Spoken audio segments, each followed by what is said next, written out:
Friends நம்ம பண்ண போகிறது இன்றைக்கி பாவக்காய் தொக்கு. இதுக்கு வந்து ஒரு கடாயில் ஆயில் ஊற்றி அதில் கடுகு போட்டதுக்கப்புறம் ஒரு வெங்காயம் போடுங்க. ஒரு வெங்காயம் நல்லா வதங்கி வந்ததுக்கப்புறமா நல்லா ப்ரௌனாக வதங்கணும். ப்ரௌனாக வதங்கினதுக்கப்புறம் நான் ஒரு 1/4 கிலோ பாவக்காய் எடுத்துருக்கிறேன். பாவக்காய் பொடிசாக கட் பண்ணி அதில் போடுங்க. போட்டு அதை கொஞ்சம் மூடி வச்சுருங்க. மூடி வச்சு அதில் தண்ணி ஊற்ற வேண்டாம்.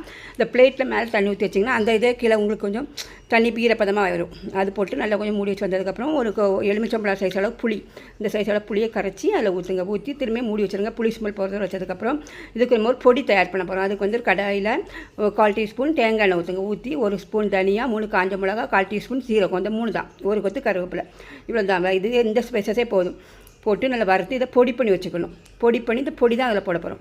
அந்த பொடியை போட்டு அதை போட்டு அதுக்கப்புறம் கொஞ்சம் மஞ்சள் பொடியும் போட்டு மூடி வச்சுருங்க. மூடி வச்சு 2 ஸ்பூன் அதில் வந்து தேங்காய் துருவல் போடுங்க. போட்டு ஒரு சின்ன ஒரு வெல்லமும் போட்டு தேங்காய் துருவலும் போட்டு இறக்கணும். சுவையான பாவக்காய் தொக்கு தயாராக. ஃப்ரெண்ட்ஸ் நம்ம சேனலை சப்ஸ்கிரைப் பண்ணுங்கள். குழந்தைகள் முறை சாப்பிட்லாம். சப்ஸ்கிரைப் பண்ண